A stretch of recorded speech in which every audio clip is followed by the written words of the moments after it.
Ramadan, bulan yang penuh barokah, penuhkan dengan amal dan ibadah. Puasa rukun Islam yang ketiga, wajiblah semua menunaikannya ya Ramadan. Sebulan menahan lapar dahaga, sebulan solat terawih bersama, zakat fitrah oh janganlah dilupa, tunaikan kewajiban semua jangan tak puasa. Oh bulan Ramadan, bulan yang mulia, jangan dicemahkan perbuatan yang mungkar. Oh bulan Ramadan, bulan yang mulia, cari pahala jangan lakukan dosa. Alhamdulillah, Alhamdulillah. Ya.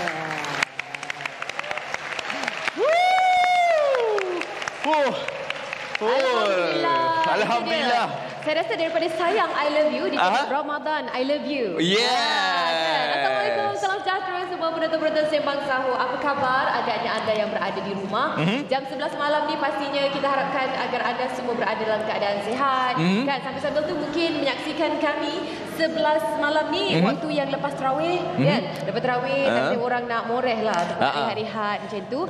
Sejam bersama dengan kami perkongsiannya, kongsi rezeki. Yes, kita dah bercakap tentang kongsi rezeki. Tapi walaupun anda yang berada tidak kira di mana saja anda berada, ataupun anda yang berada dengan rumah, ataupun anda yang berada dekat Kolej Ibu Zain ni, kami nak dengarkan suara anda. Say hi to camera. Hi, Assalamualaikum, bye-bye. Nampak tahu meriah kita hari ni. Merupakan pelajar campur lah. Maknanya ada juga international student, ada juga pelajar-pelajar lokal di sini. Semuanya warga-warga ataupun pelajar-pelajar dari UKM Bangi. Jadi kita cukup bertuah lah sebenarnya dapat melihat wajah-wajah mereka. Mereka dah berada di sini daripada waktu buka puasa lah. Begitu juga dengan kru kami. InsyaAllah kemeriahan ini akan dikongsikan bersama dengan perkongsian kita juga hari ini. Bukan dua orang sahaja. Macam biasalah kita nanti ada tetamu. Ada juga nak berkongsi pengalaman sepanjang puasa ni, tapi dah diam tak diam kan 14 Ramadan dah. Ya, betul. Okey, kalau bercakap tentang Kolej Ibu Zain ni, sikitlah latar belakang tentang Kolej Ibu Zain ni. Kolej Ibu Zain ni telah pun ditubuhkan sejak daripada tahun 1994, mengambil nama bersempena dengan tokoh kemerdekaan iaitu Ibu Zain, ataupun nama sebenarnya Tan Sri Zainon Munshi Sulaiman, salah seorang daripada tokoh kemerdekaan, seorang wanita yang lembut tetapi tegaslah kata orang tu apa untuk nak menaikkan anak bangsa kita. Dan alhamdulillah tertubuhnya Kolej Ibu Zain ni menjadikan mereka ni lebih bersemangatlah kan untuk belajar di sini insya-Allah. Okey, kalau tadi kita cakap tentang kongsi rezeki. Kongsi rezeki. Pastinya ini merupakan bulan yang kita ambil kesempatan untuk kita berkongsi rezeki. Kita daripada mungkin kalau sebelum ni kita suka berkongsi apa yang kita ada, tapi di bulan Ramadan ni menjadi titik permulaan untuk tambahkan lagi inisiatif untuk berkongsi apa yang mungkin diperlukan bagi mereka yang terutama sekali yang memerlukan lah, dalam keadaan yang memerlukan. Jadi begitu juga perkongsian kita hari ini. Apa sebenarnya yang anda kongsikan selalunya, sama ada mungkin bagi buka puasa kepada orang yang berpuasa dan macam-macam sebenarnya yang boleh kita lakukan sepanjang bulan Ramadan ni, dan insya-Allah dipanjangkan walaupun bukan di bulan Ramadan. Begitu juga perkongsian kita hari ini, kita nak nampak ada juga pihak-pihak lain yang berkongsi dengan apa yang mereka mampu. Contohnya kolaborasi yang dapat dilakukan daripada perkongsi ini bersama dengan Kolej Ibu Zain juga. Katanya ada pihak swasta yang juga berkongsi rezeki bersama dengan Kolej Ibu Zain.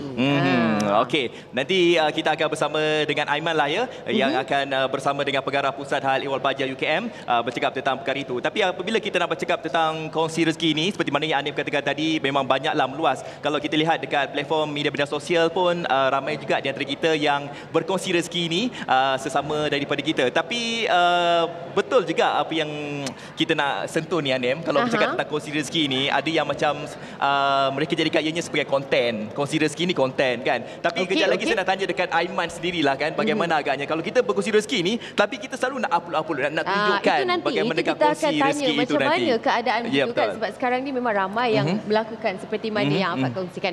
Tapi kita ingin bersama dengan Dai Aiman untuk perkongsian apa yang mungkin nak disampaikan daripada pihak swasta kepada Kolej Ibu Zain. Dai Aiman, silakan. Marhaban ya Ramadan, marhaban ya Ramadan.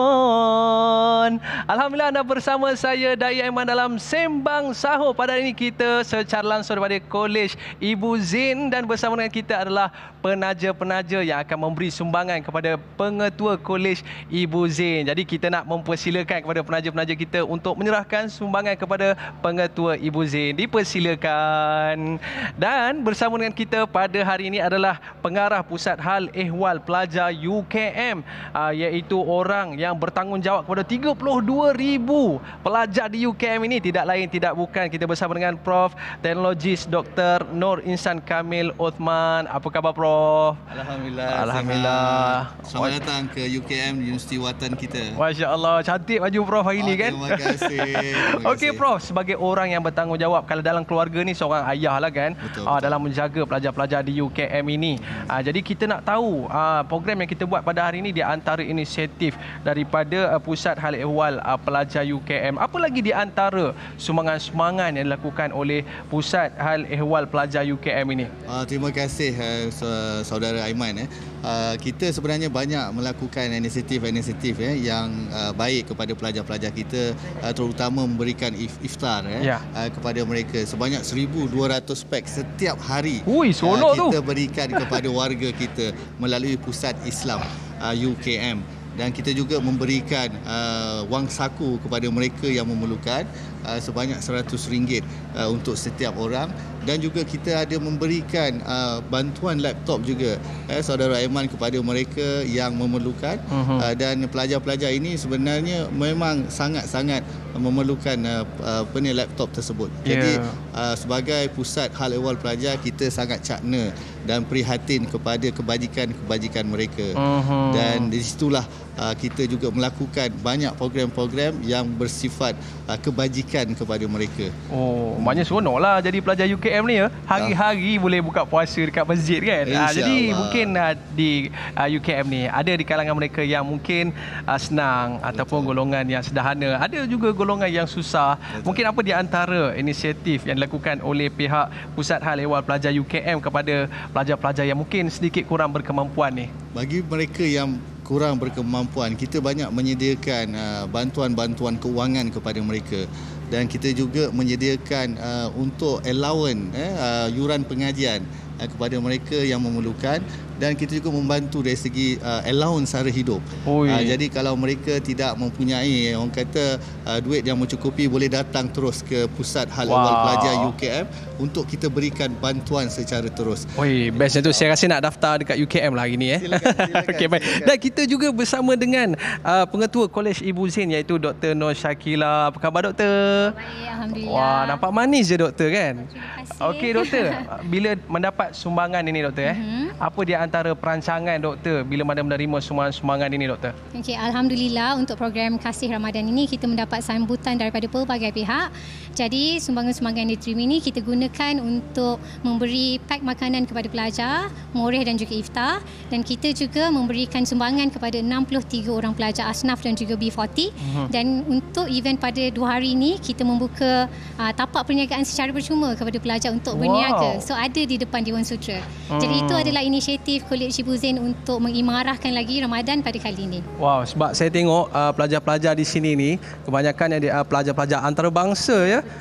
Dan yang menariknya mereka ada yang pakai baju kurung, ada yang pakai baju Melayu, orang Korea pakai baju Melayu. Kita sediakan baju sebenarnya untuk semua pelajar ni untuk pertukaran budaya, untuk menunjukkan how we celebrate Ramadan di sini dan juga begitulah. Jadi apa kesan kepada program yang kita lakukan Kasih Ramadan ini?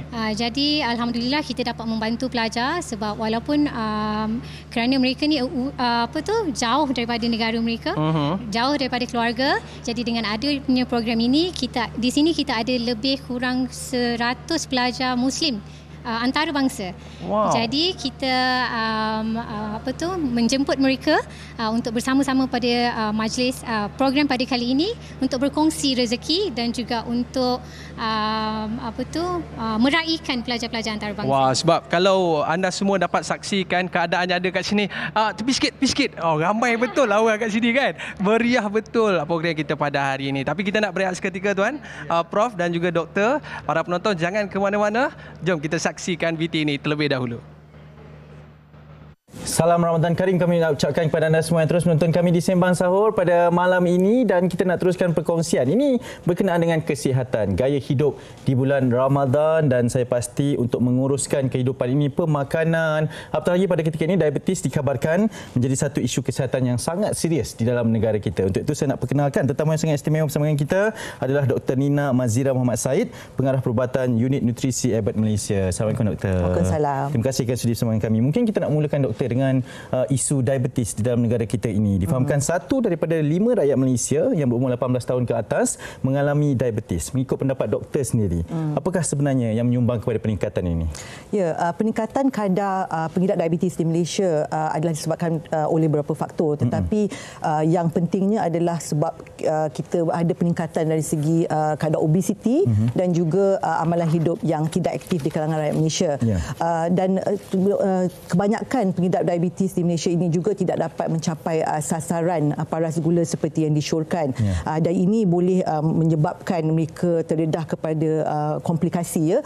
Pengambilan ubat-ubatan adalah penting jika terdapat indikasi, tetapi jika seorang itu tidak mengamalkan gaya hidup yang sihat, mereka perlu mengambil ubat pada dos yang lebih tinggi ataupun perlu menambah jenis ubat yang mereka perlukan untuk mengawal diabetes mereka. Jadi ini individu ini perlu memahami kepentingan amalan gaya hidup yang sihat, dan ini termasuk mengamalkan pengambilan diet yang seimbang. Mereka perlu melakukan senaman, mereka perlu memantau paras gula dengan baik dan juga mengurangkan berat badan yang berlebihan. Itu merupakan langkah-langkah asas yang mereka perlu lakukan. Ya, betul Doktor. Dan apabila cakap tentang Ramadan, diabetes itu kombinasi yang tidak berapa digemari sebenarnya. Jadi sedikit nasihat sama ada mereka ini boleh berpuasa atau tidak, dan apakah sebenarnya caranya Doktor? Okey, untuk mereka yang mengidap diabetes dan bercadang untuk berpuasa, amat disarankan supaya mereka berjumpa dengan doktor yang merawat mereka dan juga pakar diet sebulan atau 2 bulan sebelum mereka mula berpuasa, supaya mereka boleh menjalani pemeriksaan kesihatan dan mendapat pendidikan perubatan pra-Ramadan. Okey. Jadi pada lawatan berjumpa doktor itu, doktor akan membuat penilaian risiko sama ada mereka boleh berpuasa dengan selamat, dan jika mereka boleh berpuasa, doktor akan membantu mereka dalam menyelaraskan dos ubat-ubatan yang mereka perlu ambil, dan juga menasihati mereka mengenai kekerapan mereka memantau paras gula mereka, dan juga nasihat mengenai senaman bila perlu boleh dilakukan. Manakala pakar diet pula akan membantu mereka untuk mengubah suai diet yang mereka perlukan bersesuaian dengan rutin mereka semasa di bulan Ramadan. Ya, Doktor, di sepanjang bulan Ramadan ini mungkin ada perubahan-perubahan positif ataupun tabiat yang boleh diambil oleh pengidap diabetes ini ketika berpuasa, Doktor? Ya, walaupun berpuasa kita amat menggalakkan yang mereka yang mengidap diabetes ini apabila berpuasa untuk mengamalkan gaya hidup yang sihat. Okey. Mereka juga seperti saya cakap tadi perlu memastikan mereka membuat appointment untuk berjumpa dengan doktor mereka supaya komplikasi mereka dapat diakses dan diketahui sama ada mereka boleh berpuasa. Dan untuk mereka yang berpuasa ini adalah penting juga untuk mereka mengamalkan pemakanan yang seimbang, pengambilan air yang mencukupi waktu sahur dan waktu berbuka, dan mereka juga boleh mempertimbangkan pengambilan formulasi khusus diabetes yang boleh boleh diambil sewaktu sahur ataupun sebagai snack yang sihat kerana ia boleh membantu mengawal paras gula mereka kerana ia mengandungi karbohidrat yang diserap secara perlahan oleh badan kita dan mengurangkan lonjakan paras gula terutamanya selepas makan. Dan doktor tadi ada cakap tentang formula khusus diabetes. Adakah ianya terbukti secara saintifik untuk membantu dan juga menyokong pengurusan diabetes ini? Ya, formulasi khusus diabetes merupakan nutrisi yang mudah untuk menyokong pengurusan diabetes dan ia telah terbukti secara saintifik dapat membantu dalam mengawal paras gula.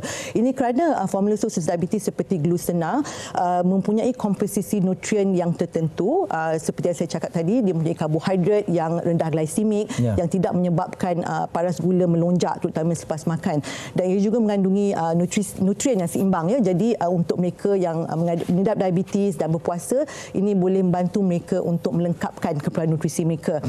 Dan Abbott sendiri telah menjalankan kajian selama lebih 30 tahun untuk menghasilkan formula khusus diabetes seperti glucena ini, dan kajian telah menunjukkan apabila glucena diambil setiap hari sebagai sarapan gantian, ia boleh mengurangkan turun naik paras gula seawal 4 minggu. Dan menggunakan formulasi khusus diabetes ini juga boleh membantu pengidap diabetes apabila diambil sebagai makanan gantian untuk mereka lebih mudah menguruskan berat badan mereka. Nampaknya kepada mereka yang mungkin nak berpuasa pada bulan Ramadan ini dan mendengar kepada penjelasan doktor, rata-ratanya semua kena ambil maklum apa yang perlu dilakukan. Doktor, sedikit berkenaan dengan nasihat kepada mereka yang nak berpuasa, nak menjalani kehidupan gaya hidup yang sihat pada ketika ini, tapi dalam masa yang sama mengidap diabetes dan tak perlu risau. Ada jalannya, doktor. Ya, betul. Seperti yang sangat penting disarankan mereka perlu membuat penilaian kesihatan dan juga penilaian risiko mereka untuk berpuasa sebelum mereka berpuasa dengan berjumpa dengan doktor mereka, dan juga pakar diet yang boleh memberi mereka nasihat mengenai bagaimana mereka boleh merancang pemakanan yang sesuai mengikut rutin mereka semasa bulan puasa. Jadi mereka masih boleh berpuasa dengan secara selamat dengan mengetahui apakah simptom-simptom atau gejala komplikasi akut semasa berpuasa dan tahu bila perlu berbuka puasa apabila mereka tidak boleh lagi berpuasa dengan selamat. Yang penting tahu kawalan kendiri, tahu batasan sendiri doktor dan yang penting amalkan gaya hidup yang sihat. Dan itulah serba sikit berkaitan dengan mengurus gaya hidup Ramadan bersama dengan Guru Sena. Kita nak ucapkan terima kasih sekali lagi kepada Dr. Nina Manzira Muhammad Said, pengarah perubatan Unit Nutrisi Abbott Malaysia. Selamat puasa, doktor. Terima kasih. Dan terus dengarkan kami dan tonton sepanjang siaran Sembang Sahur. Seindah kasih bulan Ramadan, Sembang Sahur TV3, rancangan dakwah pilihan semua, Sembang Sahur TV3.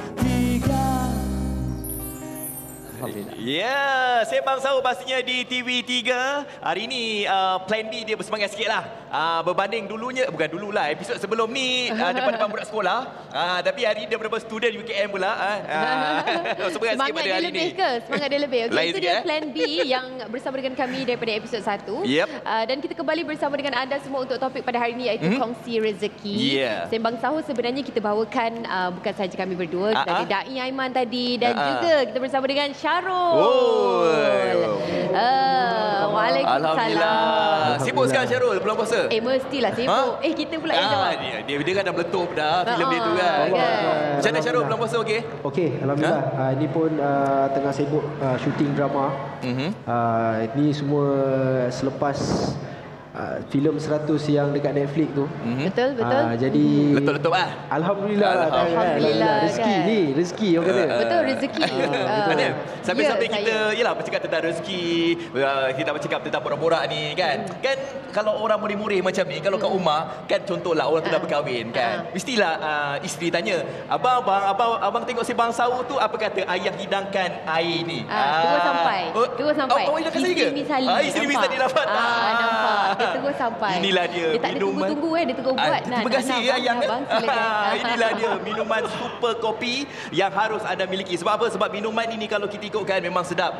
Dia punya lembak berkrim, dia punya rasa yang berkrim, halus dan juga beraroma.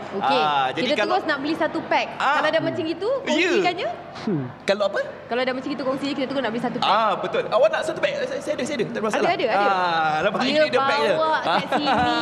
Okey, jadi kalau ada di antara kepada anda yang rasa macam bila kalau kita dah balik tarawih rasa macam mengantuk, lesu dan sebagainya, kalau kita minum kopi ni menambahkan tenaga kita. Betul. Kan itu dia. Kalau Afat ni Super dengan kopi, dia memang tak boleh nak dipisahkan. Setiap kali episod dia akan alang minum. Okey, sambil-sambil tu sebenarnya kita bercerita tentang kongsi rezeki kan, topik kita pada hari ini kan. Kalau mungkinlah dari sudut perspektif zaman sekarang ni kan, masing-masing pastinya dah tahu dah bagaimana untuk kita bahagikan bahagian kita, terutama sekali di bulan Ramadan. Tapi macam mana Dai, untuk kita ni fahaman yang terbaik sekali, apa yang perlu dikongsikan sebenarnya dari sudut pandangan yang terbaik lah dari sudut Islam kan, dalam bulan Ramadan ni macam mana perkongsian Dai?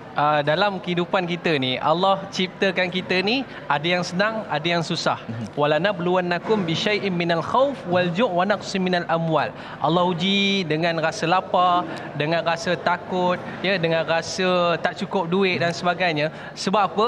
Sebab Allah nak supaya kita ni kenal bahawa inilah dia pergantungan kita kepada Allah SWT. Sebab itulah ya, kita ni yang senang ni, jangan ingat kita ni bahagia. Kita yang senang ni pun sebenarnya Allah uji. Ya, uji untuk kita ni nak tolong tak orang yang dalam kesusahan. Sebab tu dalam hadis ada sebut, tidak sempurna iman jika kau tidur dalam kekenyangan, sedang jiran tetanggamu menangis kerana kelaparan. Dia makan jadi juga. Kira kalau misalkan kata kalau kita jumpa orang-orang yang susah itu sebenarnya itu adalah dipertemukan oleh Allah SWT untuk menguji kita sama ada kita ni nak membantu ataupun tidak. Boleh dikatakan macam tu juga Aiman. Nanti kat Syarul pula. Okey Syarul, macam selalunya apa pemahaman ataupun pandangan daripada sudut Syarul sendiri, kalau kita nak berkongsi ni apa yang terbaik sekali untuk dilakukan, terutama sekali di bulan Ramadan kita kena seikhlas-ikhlas yang mungkin lah untuk kita nak berkongsi rezeki ni kan. Dan Nabi pun dah saran kat kita, kalau kita nak berkongsi rezeki ni, kita kena bagi apa yang kita sayang. Itu baru sebenar-benarnya yang apa yang kita sayang. Apa yang kita sayang. Kalau kita ada dua benda lah kat tangan kita, kita ada iPhone, kita ada phone biasa lah kan, kita ambil lah kan. So kita paling sayang yang ini, kita bagi yang ini.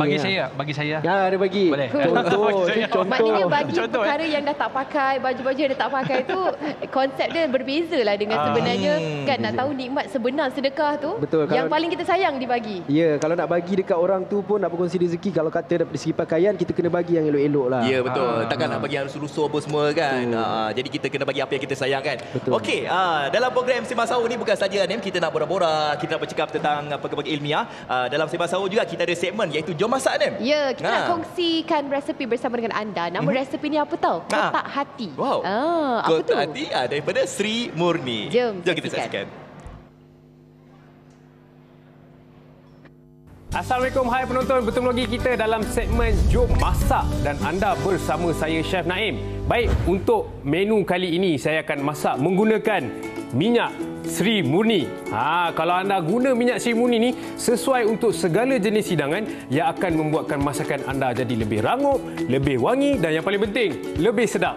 Baik, jadi sekarang ni untuk menu yang pertama ni diberi nama kotak hati. Apa yang diperlukan untuk masak kotak hati ni? Okey, jadi yang pertama saya punya kulit popia dekat sini, telur 2 biji, garam, sos tiram. Okey, kita ada rempah kari, garam masala, seterusnya daun sup, ayam kisar, cili benggala, bawang merah dan juga bawang putih. Itu saja yang diperlukan.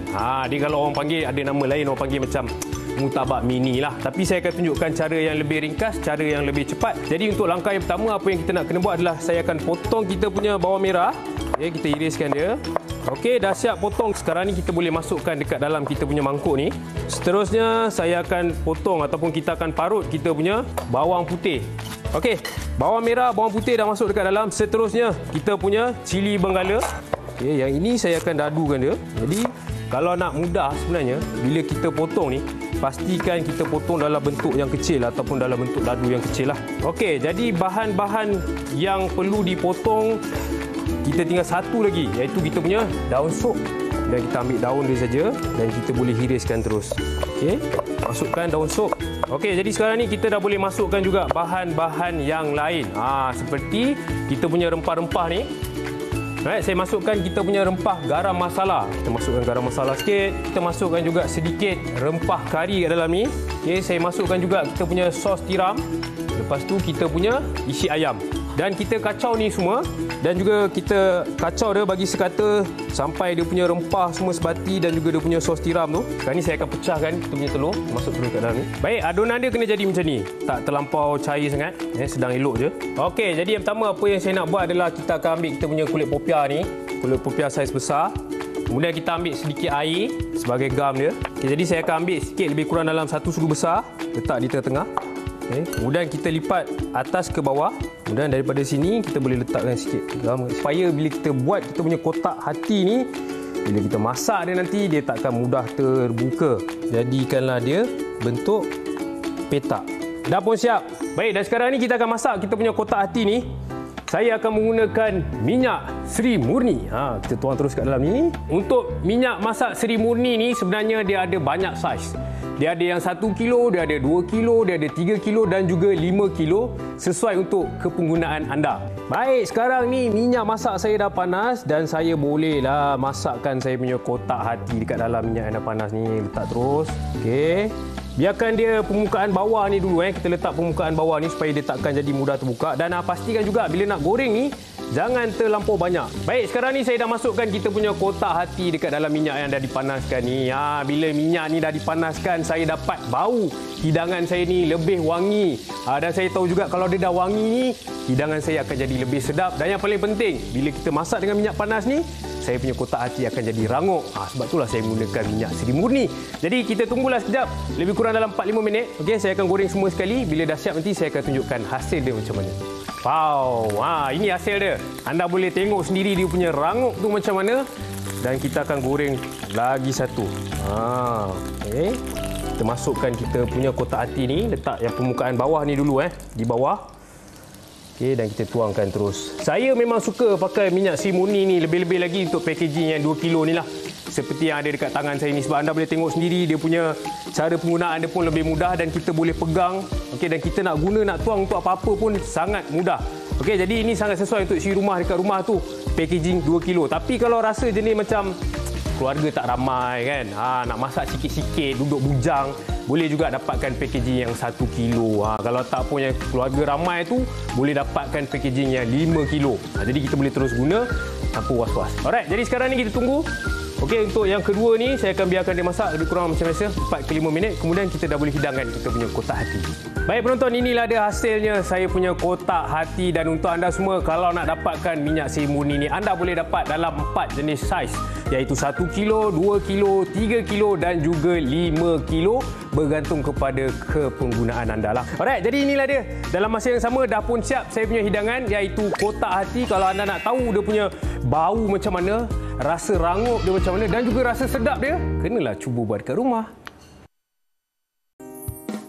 Seindah kasih bulan Ramadan, Sembang Sahur TV, 3 rancangan dakwah, pilihan semua, Sembang Sahur TV 3. Alhamdulillah. Okey, masih lagi bersama dengan kami di Sembang Sahur. Kepada anda semua, terima kasih banyak-banyak. Itu dia, warga UKM. Semangat sikit, semangat. Walaupun dah pukul 11.30 ni kan. Masih lagi bersemangat mereka ada kat sini. Mereka punya prestasi masih lagi berada pada tahap yang terbaik. Ini semua memang berjaga malam lah kan. Student-student 11.30 ni apalah sangat. Mereka kan study last minute Oh pukul 2. jangan, study last minute. Study last minute tu kami. Okey, kita berbalik kepada topik kita iaitu kongsi rezeki. Masih lagi bersama dengan Syarul Kamal dan juga Dai Aiman. Kali ni kita nak tanya Syarul jugalah kan. Macam sekarang ni kita tahu Syarul merupakan seorang penyanyi dengan band Dunia Band dan juga merupakan seorang pelakon, komposer pun dia buat lagu. Jadi dalam banyak-banyak baju ni baju yang dipakai ni, baju mana yang sebenarnya paling dekat di hati? Susah nak pilih, dia macam susah je. Berlakon dengan menyanyi ni dia dua-dua melengkap satu sama lain. Maknanya kedua-duanya itu akan bagi satu kesan yang impact yang agak besar lah dalam diri Syarul sendiri. Berlakon dengan menyanyi, dua-dua dia melengkapkan satu sama lain. Berlakon pun memerlukan latihan vokal, Nyanyi pun memerlukan latihan emosi. Berlakon pun okey, faham. Kedua-duanya sekarang ni ke dalam fasa yang masih lagi belajar dan terus belajar. Betul, takkan pernah habis. Selagi nyawa nadi bergerak tu. Kan? Lagipun Syarul pun masih lagi muda. Sebenarnya boleh ke kalau kita bocorkan sikit perbualan kita tadi? Kenapa? Syarul ni dia background dia boleh? Sekolah agama ya, alhamdulillah. Kan tadi sebenarnya kita sempatlah juga dengar depa berbual ni dengan dai. Ada senior yang sama sekolah dan sebagainya kan. Betul. Sebab itulah kita jemput awak dalam Sembang Sahur tau. Kriteria artis kita jemput kena ada background macam tu. Background squad Hafiz. Mahat Hafiz kan? Mahat Hafiz lepas tu menyambung pengajian. Saya daripada Mahat Hafiz Kelang, kemudian pergi ke Mahat Tahfiz As-Sofa. Dan kemudian masuk ke sekolah menengah biasa mengambil aliran Arab Tapi itu dulu. Saya itu dulu. Tahu dia cakap dulu takut kita nak test dia apa Kita kalau test pun kita seram. Nak tanya dekat Dayaman. Okey Dayaman, balik kepada topik kita kongsi rezeki. Kan tadi di awalnya tadi pun saya dah cakap dengan Anem kan, kadang-kadang ada di antara kita yang kongsi rezeki ni, tapi adalah sekarang ni kan macam-macam cara yang dia orang nak kongsi rezeki tu, tapi ada juga yang rekod, buat story dan sebagainya kan. Jadikan konten. Tapi kalau kita ikutkan, ada setengah daripada kita yang ikhlas, tapi ada macam nak menunjuk dan sebagainya. Jadi macam mana nak timbulkan perasaan ikhlas tu, tapi orang ramai duk tengok ni apa yang kita buat ni. Jadi macam mana tu pandangan Dek Aiman sendiri? Tapi sebelum tu saya nak pinjam songkok ya. Kenapa? Tukar tempat Dek Aiman ni bergurau. Baik. Dalam surah Al-Baqarah ada menjelaskan tentang orang yang buat baik ni dia menunjuk-nunjuk. Ini satu perkara yang baik. Buat baik, menunjuk. Menunjuk baik, tapi jangan menunjuk-nunjuk. Kan? Menunjuk dia highlightkan perkara kebaikan. Tetapi dalam sambungan ayat surah Baqarah tadi menyatakan bahawa kalau kita rasa kita tak kuat iman kita, lebih baik kita buat diam-diam. Kita sorokkan apa yang kita beri itu. Bayangkan kalau perbuatan baik yang kita lakukan itu, orang yang tonton tambah pula afat dengan Abang Syarul ni kan. Tengok, Masya Allah, kita pula rasa nak memberi kepada orang ramai. Yelah, itu dah kita transferkan satu kebaikan dalam diri orang lain. Ikutan. Jadi bila orang lain buat baik, kita secara tak langsung kamatali, seperti mana apa yang dia lakukan tu kita dapat pahala. Orang lain buat kebaikan, kita dapat pahala. Jadi maknanya ini kesempatan kita nak ambil di bulan Ramadan ni. Kan? Kita kena membantu orang yang dalam keadaan kesusahan. Dan yang paling penting sekali, kita nak setiap kali kita buka puasa tu kita baca apa? Allahumma barik lana fima razaqtana wa qina azabannar. Kita nak biar rezeki yang kita dapat itu Allah beri keberkatan. Dan rezeki yang berkat ini Allah akan tambah lagi, dan kita nak jauh daripada api neraka. Kalau rezeki yang haram itu menjadi sumbu api neraka, itu yang kita kena jaga rezeki kita di bulan Ramadan ni kan. Itu dia buat. Kadang-kadang dalam elok kita nak beribadah, dalam elok kita nak memanjangkan lagi inisiatif ataupun kebaikan tu, niat yang paling penting kan. Itu antara kita dengan Allah je lah kan, yang tahu yang mana satu. Okey, itu perkongsian daripada Dai Aiman. Tapi kita nak kongsikan juga bersama dengan anda semua. Ini macam biasalah, setiap kali episod di Sembang Sahur kita ada singgah sahur. Jangan confuse Singgah sahur kali ini berbuka dan juga bersahur bersama dengan mereka yang berada di PPR Intan Baiduri. Jom kita saksikan bagaimana suasana kemeriahan. Daripada Sri Murni kita saksikan.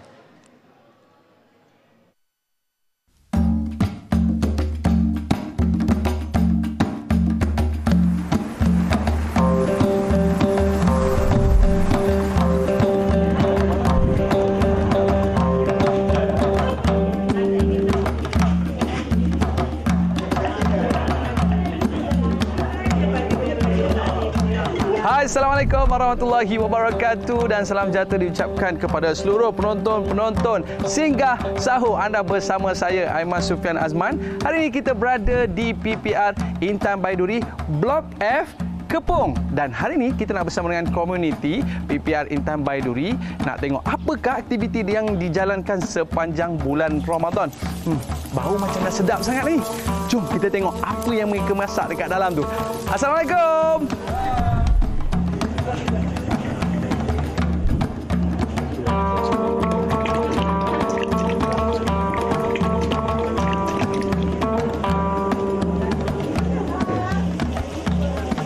Baiklah, Baiklah, kita bersama dengan pengurusi Persatuan Penduduk PPR Intan Baiduri, Cik Rashid. Ni Cik Rashid dengan senduk ni nak buat apa ni Cik Rashid? Biasalah, ini senduk ni digunakan, kita ada program ni lagi, Bacok Kacau Bubur Lambuk. So, senduk ni digunakan untuk taruh bubur lambuk dalam bekas lah. Oh, kita buat gotong royong bubur lambuk. Bubur lambuk ni kita nak bagi kepada siapa Cik Rashid? Bubur lambuk yang kita buat pada petang ni, kita nak sumbang kepada komuniti yang ada di PPR Intan Baiduri. Kalau sini, kalau ikutkan ramai Cik Arif, kita ada 9,000 orang, tapi kita bagi mana yang kita mampu lah. Itulah.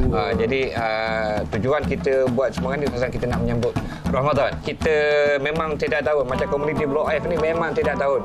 Dia akan buat kacau bubur lambuk. Okey, bagaimana pula persiapan Hari Raya Penduduk di PPR Intan Baiduri ni? Okey, untuk persiapan Hari Raya ni kita adakan satu jamuan khusus kepada semua komuniti yang ada daripada Blok A sampai Blok F. Semua sekali? Semua sekali. Okey, macam mana dilaksanakan? Kita macam Persatuan Penduduk ni kita ada bajet. Kita akan bagi kepada setiap blok sejumlah wang untuk menyediakan menu. Kalau boleh menu tu berlainan. Oh, Blok A menu lain, Blok B menu lain. Jadi kita nak semua orang dapat merasai. Dapat merasai menu daripada blok masing-masing. Jadi yang Persatuan punya sendiri, kita ada pun kita buat juga, kita mendapat semangat daripada Dewan Bandaraya Kuala Lumpur untuk dijamukan. Jadi yang macam yang tu sampingan sajalah. Hari Raya setahun sekali Encik Arif. Bukannya tiap tahun kan, setahun sekali kan. Serupa juga macam bubur lambuk. Setahun sekali. Baiklah. Jadi nanti jangan lupa jemput saya tau. Okey, selamat Hari Raya Aidilfitri. Maaf Raya sama kita ya. Dan saya pun ambil kesempatan ni juga nak ucapkan selamat menyambut Ramadan ni. Okey. Jadi itulah. Jangan tinggal puasa tau.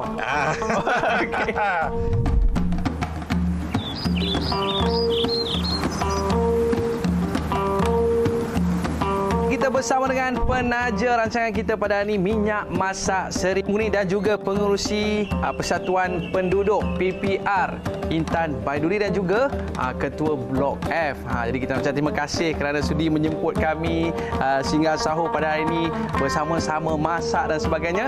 Jadi Minyak Masak Seri Murni nak berikan sedikit cendera hati kepada tuan rumah sebagai tanda terima kasih. Jadi kita nak persilakan. Saya pun dapat juga. Terima kasih Minyak Masak Seri Murni. Bolehlah saya masak goreng pisang nanti kan. Okey, baik. Para penonton sekalian, Minyak Masak Seri Murni sesuai untuk semua jenis hidangan dan makanan akan jadi lebih wangi, lebih rangup dan lebih sedap.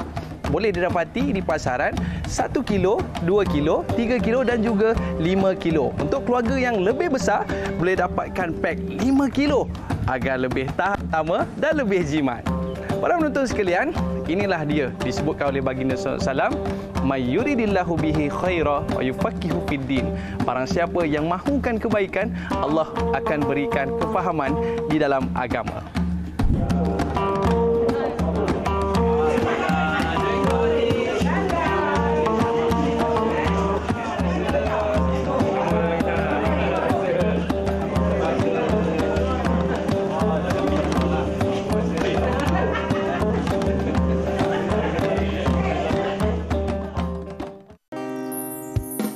Seindah kasih bulan Ramadan, Sembang Sahur TV 3, rancangan dakwah pilihan semua, Sembang Sahur TV 3. Alhamdulillah. Sembang Sahur di TV3, kita ada lebih kurang 10 minit lagi ni. Kurang 10 minit lagi akan bersama dengan anda. Tapi tak apa, esok pun ada lagi. Besok ada lagi. Kita masih lagi bersama dekat sini lagi kan? Masih lagi di sini. Tapi hari ini, sekali lagi kalau anda yang baru saja bersama dengan kami, kita bersama dengan Syarul Kamal dan juga Da'i Aiman. Bila cerita tentang topik kongsi rezeki ni, masing-masing akan ada pengalaman. Syarul, mungkin nak kongsikan pengalaman. Apa yang paling diingati lah. Pernah berkongsi sampai mungkin boleh menyentuh hati seseorang. Seseorang sampai sekarang berterima kasih dengan Syarul. Okey. Yalah, kita ni dah nama ke perkongsian kan. Saya nak share satu pengalaman saya lah. Waktu tu saya tak adalah banyak kerja sangat. Offer daripada production pun kurang, panggilan daripada organizer untuk nak menyanyi pun kurang. Tapi saya amalkan, ayah saya selalu cakap kalau pergi masjid sedekah je banyak kan. Berapa ada tu sedekah. Tapi nak jadikan satu cerita, dan satu hari ni saya betul-betul tengah buntu nak mencari duit. Sebab saya baru kahwin waktu tu. Baru kahwin dan memang duit banyak habis lah kan. Duit banyak habis.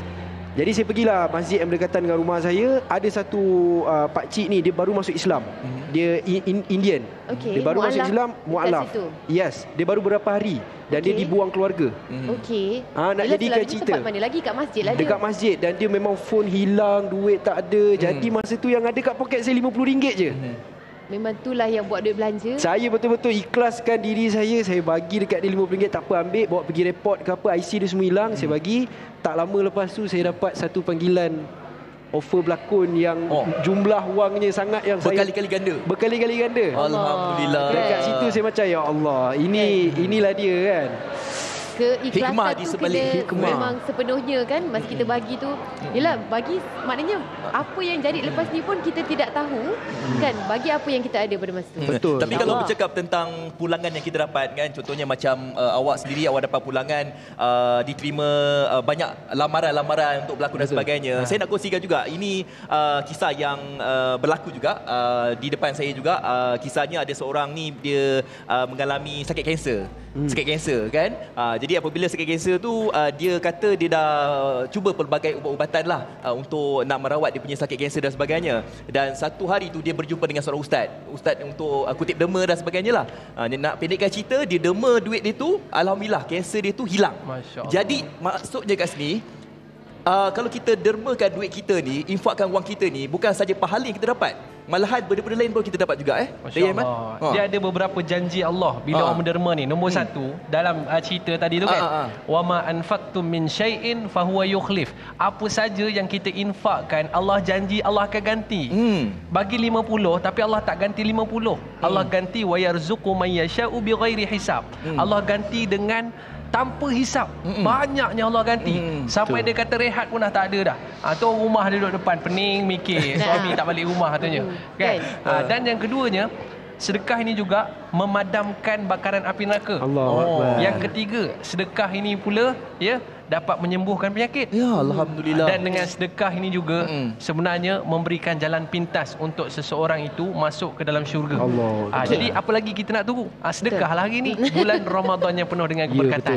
Dan ada satu soalan saya. Kalau kita bersedekah kerana kita mengharapkan pulangan semata-mata, apa konsep tu? Adakah dibolehkan? Masya Allah. Ini bagus ni. Ini label-label lain lah. Label-label lain kan. Jadi maknanya Allah SWT tahu fitrah manusia ni dia suka kepada ganjaran. Sebab tu dalam Islam ini Allah memberikan sebutkan tentang berapa ganjaran yang akan kita dapat. Solat seorang 1 markah, solat berjemaah 27 markah. Memberi satu galakan kepada orang semua. Sebab Allah tahu manusia suka akan ganjaran tersebut. Jadi siapa yang mengharapkan ganjaran Allah SWT, Allah akan bagi dengan berlipat kali ganda. Yang tak bolehnya adalah mengharapkan ganjaran manusia. Itu yang tak boleh. Tapi harapkan ganjaran Allah, itu Allah sangat suka dan Allah sangat sayang. Kebergantungan kita tu kena kepada yang betul lah. Ya, betul. Tapi kata orang tu apa, kalau nak derma, kalau nak bagi sumbangan tu harus dah ikhlas kan, di hati. Tapi macam mana kita nak mengekalkan konsistensi ketika selepas di bulan Ramadan? Kadang-kadang ada orang buat amal ibadah, orang buat kerja-kerja elok ni kan, nak infak apa semua bulan Ramadan je. Sebab apa? Sebab dia nak kejar ganjaran tu.